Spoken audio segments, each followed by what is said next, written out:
Good day. In my previous video, I said that the previous couple of hours had been disastrous for Ukraine, with a whole succession of villages and settlements across the northern Donbass in Lugansk region falling under Russian and militia control, and with a new encirclement of Ukrainian forces in the area of the towns of Gorsky and Zolotoy, as well as a tightening of the Russian ring around the twin towns of Severodonetsk and Lysychansk. Within Severodonetsk itself, of course, all Ukrainian resistance having for some time been confined to the industrial sector, to the area of the Azot chemical works. Well, in the hours since, the situation for Ukraine in military terms in northern Donbass has become even graver. There was apparently an attempt by some Ukrainian troops to break out of Lysychansk. They were shot to pieces, apparently, by Russian artillery, and helicopter gunships were also apparently operating. And the column of Ukrainian troops that tried to escape from Lysychansk suffered very heavy losses and was basically destroyed. How many casualties there have been, I don't know. Whether any of the men who made up this grouping that tried to escape did in fact manage to escape, I don't know either. But it's clear now that it's going to be all but impossible for Ukraine to pull its troops out of Severodonetsk and Lysychansk in full formations, Russians dominating the roads, able to shell any Ukrainian formations that move into open country, and as I said, with helicopter gunships, Kharmov-52 and Mi-28 helicopter gunships on the prowl. So the opportunity to withdraw in an orderly way from Severodonetsk and Lysychansk was lost weeks ago. Apparently, the high command of the Ukrainian army suggested it, but President Zelensky and his officials rejected the idea. And now, when it's been attempted, it has failed disastrously. Meanwhile, there's also reports that the remaining Ukrainian troops in the Azot chemical factory in Severodonetsk are also trying to retreat to Lysychansk. It's a case of troops trapped in the Azot chemical factory trying to retreat to Lysychansk, where they would, of course, still be trapped. But anyway, presumably, the Lysychansk is still more defendable than the Azot chemical factory is. Again, it's proving incredibly difficult to do. All the bridges, all the main communications have been destroyed. And apparently, if troops are indeed to evacuate from the Azot chemical works, they have to walk across open country. They sometimes have to swim across the Seversky Donets River. There's a talk about using rafts. There's all sorts of things of that kind. Again, troops who could have been withdrawn in an orderly way have now found themselves in a desperate position of entrapment with disastrous consequences for themselves. And elsewhere in the battlefield, there was that other cauldron, that other entrapment which I was talking about in Gorsky and Zolotoy. And over the last couple of hours, we've had reports that both towns, both Gorsky and Zolotoy, have been taken over by the Russians. And in fact, we can confirm this because there are now pictures, there's film of Russian troops raising Russian and, by the way, Soviet red flags over the administrative buildings of both of these towns, though I understand that there are still Ukrainian troops trapped inside this cauldron. Again, some of them are trying to escape. They may have been driven out of the towns, but presumably, again, they're in the open countryside being hunted down by the Russians, those of them who do not have the sense to surrender. And as I understand it, more and more of these troops are indeed surrendering, and the numbers of troops who are surrendering, again, it's not easy to calculate, but I've seen figures of around 1,000 mentioned. So it looks like a complete collapse of Ukrainian resistance in northern Donbass, in Lugansk. It's still not fully worked its way out. Lysychansk, the Ukrainians are still present in Lysychansk. There's still some kind of a military formations operating there. That all of them apparently have taken very heavy losses, but elsewhere in Lugansk region, in northern Donbass, we're now witnessing a collapse. And it's only a question of time before that collapse extends to include Lysychansk itself. And once the Russians have consolidated their gains in northern Donbass, in Lugansk region, they will start to turn their attention further south. They will no doubt decide to attack, capture the town of Bakhmut, which is the main base area of the Ukrainian army in northern Donbass. I believe it's actually in Donetsk region, but it's been the base area that the Ukrainian army has used to try to support operations in Lugansk region. The Russians are within 5 kilometers of Bakhmut, and they should be in a position fairly soon to attack this town with overwhelming force. And once they've done that, they will move on, doubtless, to the Slavyansk, Kramatorsk conurbation. And there's reports that they've captured more towns and settlements to the north of it, closing in ever closer to it. And once resistance, Ukrainian resistance in Slavyansk and Kramatorsk collapses, then Ukrainian resistance across the Donbass will also have collapsed. Now, in my previous video, I mentioned an attempted Ukrainian counterattack from a town called Pavlovka, that they were advancing eastward. Apparently, there was even some suggestions that they'd move towards the town of Volnovacha, which the Russians captured fairly early stage in the war, and might even press on all the way to Mariupol. I mean, fantastic ideas, but anyway, that was apparently some of the kind of planning that was being spoken about and that was discussed. Anyway, there's now some suggestions that this Ukrainian offensive, which, as I said, did capture this town of Pavlovka, was something of a trap, a bit like that famous or infamous Ukrainian counteroffensive in northeast Kharkiv region that we were hearing about so much. A Ukrainian column of troops began to move towards some of these objectives that I've spoken about. They were again caught in open country by Russian artillery and Russian helicopter gunships. The column was destroyed and dispersed. There have been heavy losses amongst the Ukrainian troops who've dispersed, those who've survived have dispersed into the woods. And no doubt within the next couple of hours, the Russians will be mounting their own counterattack in this area. I should say that the Ukrainian base is in this part of southern Donbass is centered on a town called Ugledar. The Russians have got quite close to Ugledar, and there's been some speculations, there's been various discussions for some weeks about whether the Russians would attack Ugledar, or rather when they would do so.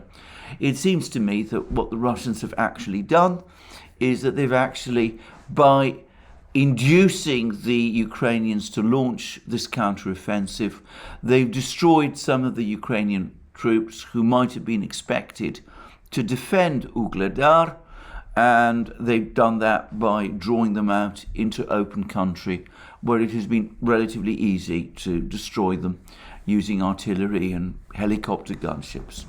All of this is a monument of wastefulness, of misuse, of the abuse of the lives of Ukrainian soldiers in attainment of pointless objectives. An attempt to hold off the Russian army in northern Donbass that was never going to succeed, and these constant attempts to organize counteroffensives, all of which invariably fail, causing much heavy losses for the Ukrainians whenever they attempt them. Now, I wouldn't be completing this summary if I didn't say that we've seen some kind of rationalizations for these latest moves. And Reuters reports a US official saying that the pullback, the Ukrainian pullback from Severodonetsk and perhaps from Lysychansk as well, is actually good news for the Ukrainians, because it means that they'll be able to pull back to more defendable positions. Well, that may be true, but it was even more true a month ago.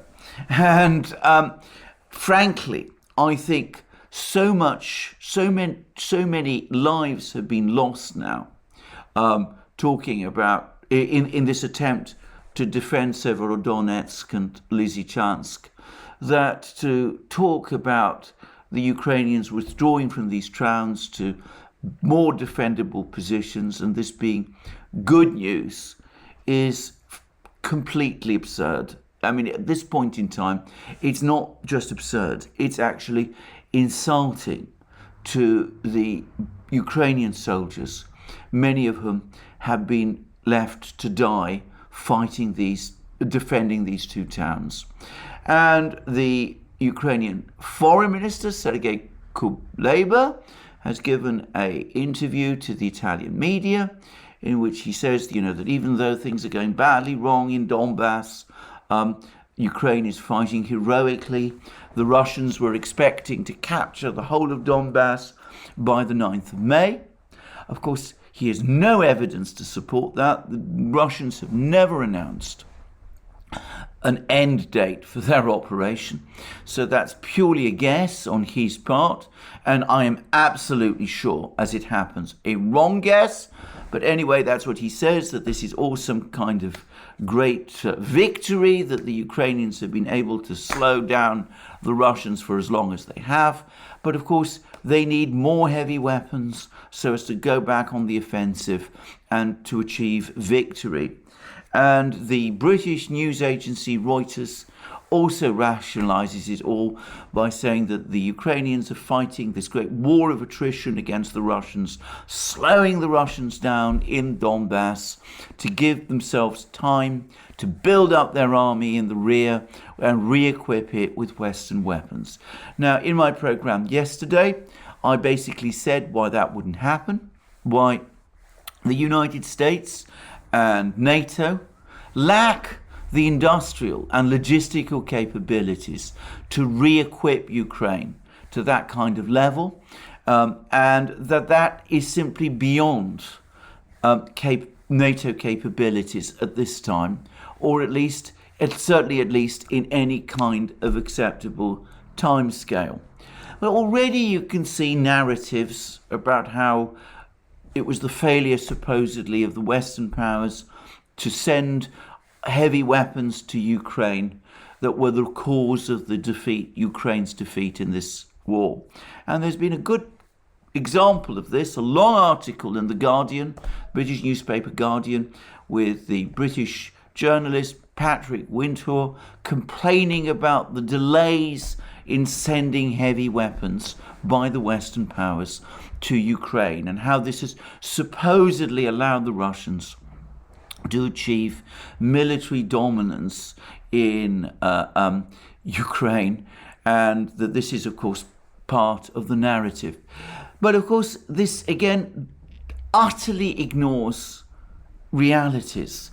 The length of time that it would take, for example, for the Ukrainians to train to use these weapons. I mean, you can't just send heavy weapons to Ukraine on one day and expect the Ukrainians to start using them properly on the following day. It doesn't work like that.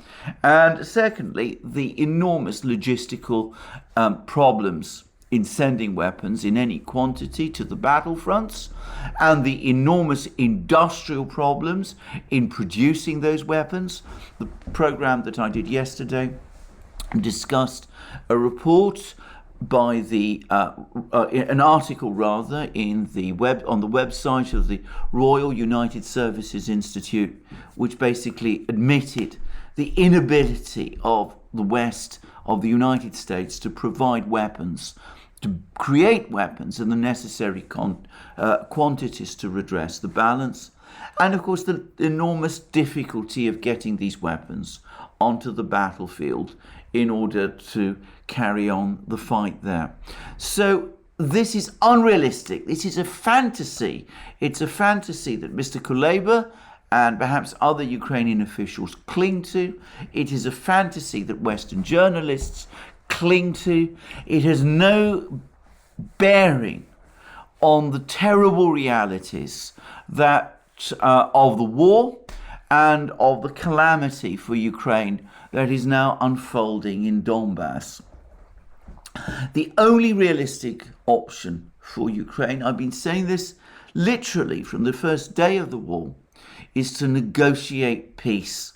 There was a chance to do it in Istanbul, but that chance was thrown away. Mr. Kuleba still talks absurdly of victory, even as his country faces defeat. And it does make one despair. Now, talking about negotiations and a possible route to some kind of settlement of this conflict, there has been an article in National Interest, one of these many magazines on foreign policy that proliferate in the United States, and it's outlined a potential peace plan. And it's an interesting peace plan. It suggests that that Ukraine declare itself a neutral state once and in perpetuity, that it agree never to join NATO, that it recognize Crimea as part of Russia, and it also talks about agreeing to limit its army to 150,000 men.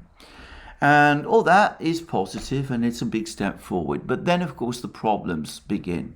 Because as well as making these proposals, the peace plan then comes up with a very complex arrangement for Donbass.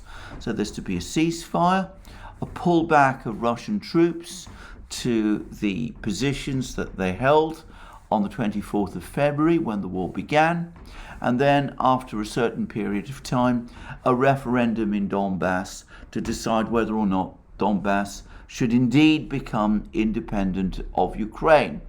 And on top of that, Russia is supposed to support Ukraine's bid to join the European Union. Now, I have to say, all this again is fantasy. The Russians will never agree to any such complex arrangement concerning Donbass. As far as the Russians are concerned, they have now already recognized the independence of the Donetsk and Lugansk People's Republics. They're not going to renegotiate that issue. And they're certainly not going to countenance referendums, which the Ukrainians will, of course, as soon as there's a ceasefire and a pullback of Russian troops, they will never hold that kind of referendum, even if they have promised to do so. The whole history of the Minsk agreement is of Ukraine making promises in return for ceasefires, which it has no intention of honouring. And this latest peace proposal is just another iteration, in effect, of Minsk II. It's a kind of Minsk III, if you like. And the Ukraine will sabotage it if it was ever seriously put forward, just as it sabotaged Minsk II. So there's no way that the Russians, who know this perfectly well, would ever agree to it. But beyond that, there's the further problem that the Russians now control much more territory than just the territory of the Donetsk and Lugansk People's Republics. And Sergei Lavrov, the Russian foreign minister, has now all but confirmed that there is no possibility of the Russians pulling back from places like Kherson region, Zaporozhye, most of Kharkiv. All these territories are now irretrievably lost to Ukraine. The faster this is recognized, the sooner this is recognized, the better it would be for Ukraine, for the West, for the people of Donbass, for everyone else. The kind of proposals that national interest is talking about might have been of some interest to the Russians if they'd been proposed at the talks in Turkey, in Istanbul, back in March. Too much has happened since then for the Russians to be interested in proposals like this. Of course, the Ukrainians themselves are showing no interest in these sort of proposals, and it is fantastic to think that the Russians will.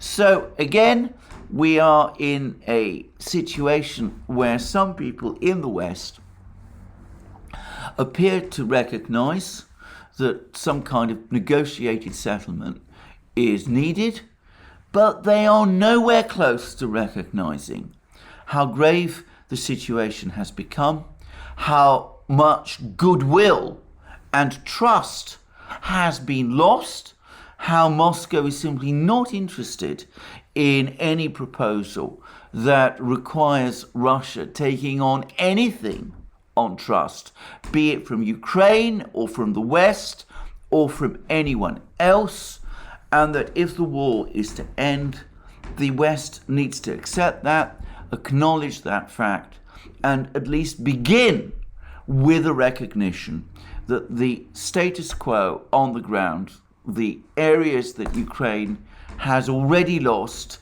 that have been captured by the Russian army, which will soon include the entirety, of course, of Lugansk region, and will soon, of course, include Donetsk region as well, but also other regions, more territory of Ukraine as well, that all of this, people need to understand that all of this is now irretrievably and forever lost, and it probably won't be anyway the limit of Russian demands towards Ukraine. I think that there is still far too much magical thinking, inability to understand the deteriorating situation and the extent to which proposals which might have been entertained and might have been considered a genuine basis for discussion a few weeks or months ago have now been overtaken by events. I should say that this extraordinary lack of understanding of realities, this failure to grasp realities, is also illustrated by this extraordinary decision to grant Ukraine candidate status in the European Union. Now, in and of itself, it means absolutely nothing. Turkey has had candidate status to join what is now the European Union ever since 1964. And it's nowhere closer, no sense closer to joining the European Union. And realistically, it never expects anymore to become a member of the European Union. But putting that aside, this just does not even remotely address the real problems at the moment. Ukraine is losing a war. Tens of thousands of people are dying. There's an economic crisis across the West. And all that the leaders of the West seem able to do is come together and hold discussions about granting Ukraine candidate status to join the European Union. It's not tokenism or symbolism. It's just an extraordinary performance, a theatrical performance, except it's being held in a theatre where no one is watching. Why would anybody be interested in this now when Ukraine is in the process of being destroyed? Now, there are some people in the West who have grasped these realities. Lieutenant Colonel Daniel Davis has recently come out and he's given a program on American television in which he's absolutely correctly said that Ukraine is in the process of being defeated. The Russians are methodically and systematically destroying the Ukrainian army in Donbass. There's nothing that Ukraine can do to reverse that. There's nothing that the West can do to help Ukraine reverse that. And Ukraine has no pathway to victory or even to stalemate. He understands this, and so should the leaders of the West. Their failure to do so is now creating a deepening economic crisis as well as a disaster in Ukraine. So we learn, for example, that Germany, in the middle of summer, in June, is now heading towards energy rationing because there's not enough gas to go round. We see that in Spain, the Spanish Socialist Party has had a disastrous result in Andalusia, the region of Spain which once constituted its heartland.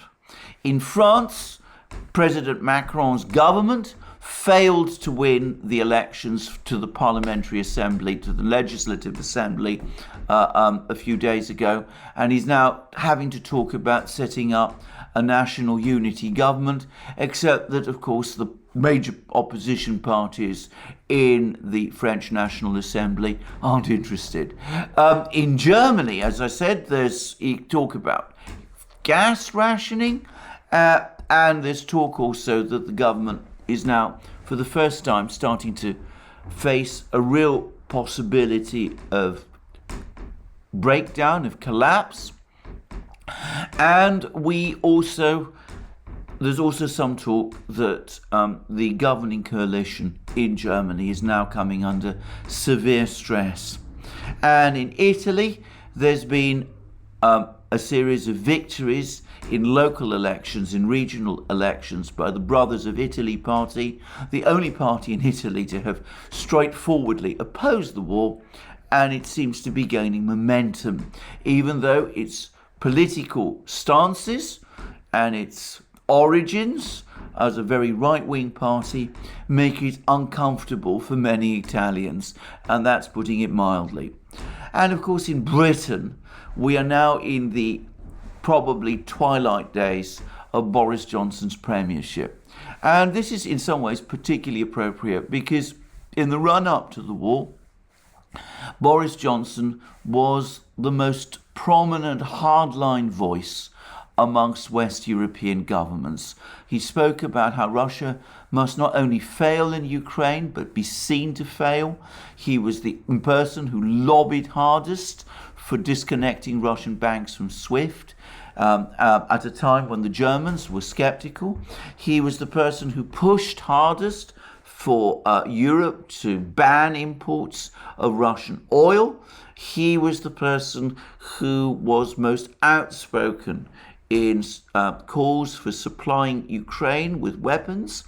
And last but not least, and most disastrously of all, he was the one who, when the Ukrainians seemed to be edging towards a peace agreement with the Russians in March, persuaded them to reverse course. He telephoned President Zelensky and then visited Kiev.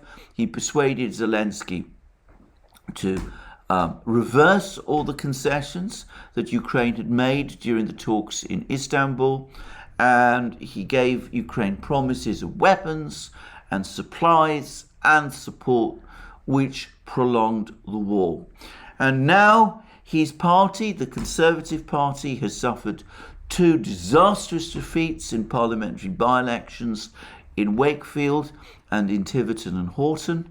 And the former leader of the Conservative Party, Michael Howard, a former cabinet minister, has now called publicly for Boris Johnson to resign. And I think most people who have an objective view of these things must feel that his days are indeed now very much numbered. And in fact, his premiership may end in days or weeks, possibly even hours. So we see political crisis across Europe, economic crisis across Europe, political stresses in the United States as well, but still inability to grasp what needs to be understood about this war, which is that Ukraine is losing on the battlefields and the West is losing the economic war, which is starting to inflict an ever greater price. Now, it's always difficult to acknowledge this. It's always difficult to say that when things go wrong, the best thing to do is to face that reality. You always get people who say in these kind of situations that this is the kind of council which was rightly rejected by Britain in 1940. 1940 always gets mentioned in these kind of contexts, that agreeing to peace is 1938 and Munich all over again, appeasing a dictator. I think these bad analogies need to be buried, and people need to ask themselves this fundamental question: what is the route to victory? Because if the choice is between total defeat and victory, and there is no pathway to victory, then all you're doing by taking this kind of stance is dooming yourself to total defeat. In 1940, Britain did have a potential pathway to victory, even though it was a difficult one. But that pathway did exist. There was always the possibility that outside powers, Soviet Union and Germany would, and the United States would enter the war, and that Germany would therefore lose. And that was a realistic possibilities, and the British had that to play for. And those possibilities, of course, came right, and Britain did indeed come out a winner. And of course, going back to both 1940 and 1938, I don't think anybody seriously believes that there is any resemblance to the kind of government that existed in Germany at that time and the one which exists in Moscow today. And in fact, they are so profoundly different from each other that it makes no sense to insist that those similarities exist when they self-evidently don't. Moreover, it's striking that those people who insist upon these non-existent similarities between the German government of the 1940s and 30s and the Russian government of today seem to be oblivious to the reality that the sort of people who adhere to the ideological positions of the German government of the 1940s are to be found not in Russia, but in Ukraine. And I'm not going to say more about it than that. So let's put aside these bad comparisons.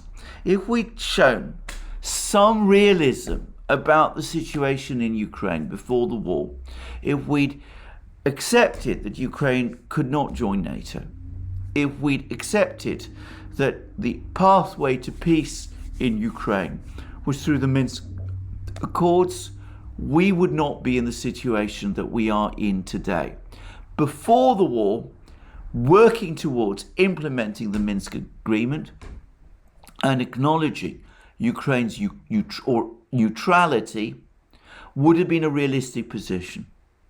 Today, the realistic position is to seek peace on what will be much more much harsher Russian terms.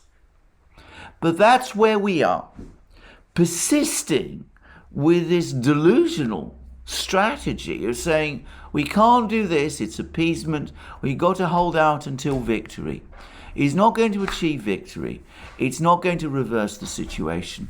It's going to result in more death and disaster in Ukraine, more economic crisis in Europe and the world, and a debacle, a defeat, much worse even than the one which we are facing now. Well, thank you for joining me again for this program. And of course, there'll be more developments, no doubt, over the next few hours and days. I'm sorry that there's been problems with lighting on this program. Lighting is never easy in this part of London, but I do the best I can. There'll be more, as I said, from me shortly. You can remember, you can watch these videos on other platforms, on Rumble and Locals especially, but also on platforms like SuperU and ODYSEE. And of course, you can support our work via Patreon and Subscribestar. Links under this video. You can go to our shop and buy the great things that you will find there, our magic mugs, our hats, our hoodies, our sweatshirts, our t-shirts, and all the rest. And of course, if you've liked this program, please remember to press the like button, and please also check your subscription to this channel. That's me for the day. I'm going to be traveling over the weekend. I'll endeavor to keep posting videos, but I can't guarantee that I will be able to do so on every day over the weekend, which I'm afraid in this case may include Monday for me. But anyway, I will do the best I can. Thank you for your support. Thank you for coming to this channel. And as I said, more from me soon.